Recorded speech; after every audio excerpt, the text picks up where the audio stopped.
Oke, selamat sore. Podcast ini diambilnya sore karena waktu sudah mepet. Biasanya untuk mengurangi suara-suara dari luar, saya tag-nya itu dini hari, pas sepi sekali. Tapi karena waktu sudah mepet ya terpaksa ambilnya pas sore. Jadi kalau ada suara motor, suara mesin gurinda, atau lagu koplo, DJ remix Indo, anak-anak berteriak, dan sebagainya, masuk ke audio ini harap dimaklumi. Mari kita berpura-pura kalau itu adalah efek suara yang sengaja saya tambahkan. Tapi kita tidak bisa pura-pura kalau kita semua sudah muak dengan pandemi ini. Dan salah satu cara paling efektif menanggulangi pandemi adalah dengan vaksinasi. Kebetulan vaksin COVID-19 atau COVID-19 sudah ada dan alhamdulillah puji Tuhan vaksinnya gratis. Nah, karena pandemi atau wabah bukan pertama kalinya ada di Indonesia, vaksinasi juga harusnya bukan yang kali pertama dong. Jadi bagaimana sih proses vaksinasi di masa lalu? Podcast Ngopi ngobrolin pandemi yang merupakan produk dari program kerja KKN Gelombang 105 Universitas Hasanuddin wilayah Maros ini bakal mengaudiokan tulisan karya Nurjanti yang berjudul Menanti Vaksin Si Pembasmi Penyakit yang terbit di Historia ID. Jadi, selamat mendengarkan. Menanti Vaksin Si Pembasmi Penyakit oleh Nurjanti. Terbit di Historia ID 29 April 2020. Upaya pemberantasan penyakit dengan vaksinasi juga pernah dilakukan kala cacar mewabah. Vaksin cacar ditemukan pada 1778 di Inggris oleh Edward Jenner. Pada 1780-an, metode variolasi diperkenalkan Inggris di Bengkulu, Sumatera Selatan. Sementara di Jawa, metode ini diperkenalkan oleh Belanda.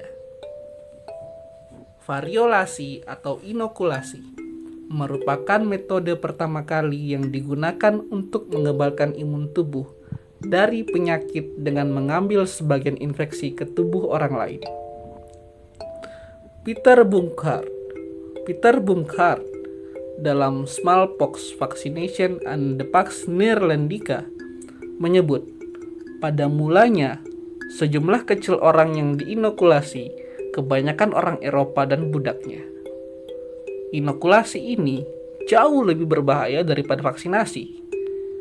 Ketika beberapa orang meninggal setelah diinokulasi, antusiasme untuk menjalani metode ini turun drastis. Sementara, vaksin yang sudah diproduksi massal dibawa Inggris ke Bombay dan Sri Lanka pada 1802.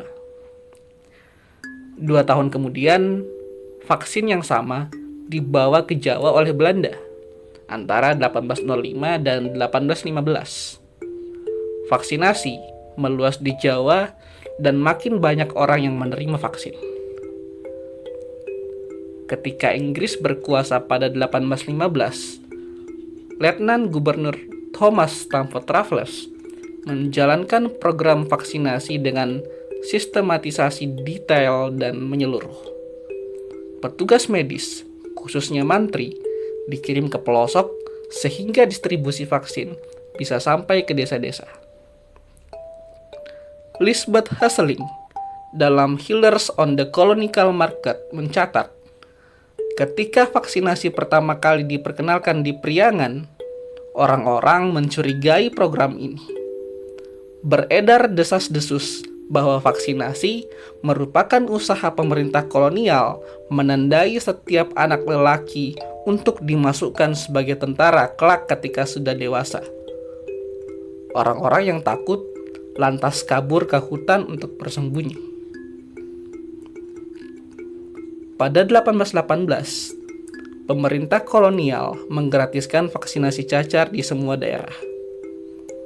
2 tahun berikutnya, dikeluarkan Reglement voor dan Burgerlijke Geneeskundige Dienst, peraturan mengenai Dinas Kesehatan Publik, dan Reglement op de Uitvoering der Kupuvaccinate in Nederlands Indie, peraturan pelaksanaan vaksinasi cacar. Dari situlah pengorganisasian program vaksin dimulai. Seperti ditulis Bahaudin dalam Dari Mantri hingga Dokter Jawa, program itu cukup sukses dijalankan. Sebanyak 50.420 orang di Jawa dan Madura menerima pencacaran pada 1818. Jumlah itu naik pada tahun berikutnya menjadi 55.322 pencacaran. Pada 1820, sebanyak 23.237 orang menerima vaksin cacar. Namun, pada 1860, pencacaran mesti dilakukan 2 kali, karena beberapa orang menerima pencacaran ulang. Sebanyak 479.768 orang menerima pencacaran, dan sebanyak 211.051 menerima pencacaran ulang. Hal serupa terjadi pada 1871, di mana 524.553 orang menerima pencacaran dan 209.479 divaksin ulang. Pada 1875, angkanya naik menjadi 570.652 orang menerima vaksin pertama dan 360.201 orang divaksin untuk kedua kalinya. Keberhasilan program vaksinasi cacar ini kemudian dijadikan model kebijakan dalam menangani penyakit-penyakit rakyat. Salah satunya PES. Kala wabah PES melanda Jawa, penanganan penyakit berada di bawah Dinas Kesehatan Publik, Burgerlijke Geneeskundige Dienst atau BGD. Lembaga ini, seperti ditulis dosen Iain Surakarta Martina dalam tesisnya, Dukun dan Mantri PES, membentuk program PES Bestrijding atau pemberantasan PES. Mereka mendatangkan dokter dari Eropa, mengatur implementasi karantina, mengelola rumah sakit umum dan klinik. Skema kebersihan rumah intensif, penelitian obat dan vaksin, pelatihan dokter dan mantri PES, produksi vaksin, dan pengumpulan data statistik. Awalnya, BDG mengimpor 2 jenis vaksin PES dari Jerman dan Inggris. Dalam penanganan PES, segala vaksin dicoba di negeri jajahan sampai ditemukan yang paling efektif.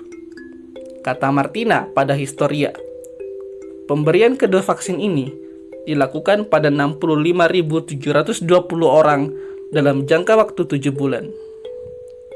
Sebanyak 54.017 orang dengan vaksin Jerman dan 11.703 dengan vaksin Inggris. Namun, kedua vaksin tersebut dinilai kurang efektif di samping biaya impor dan harganya yang mahal.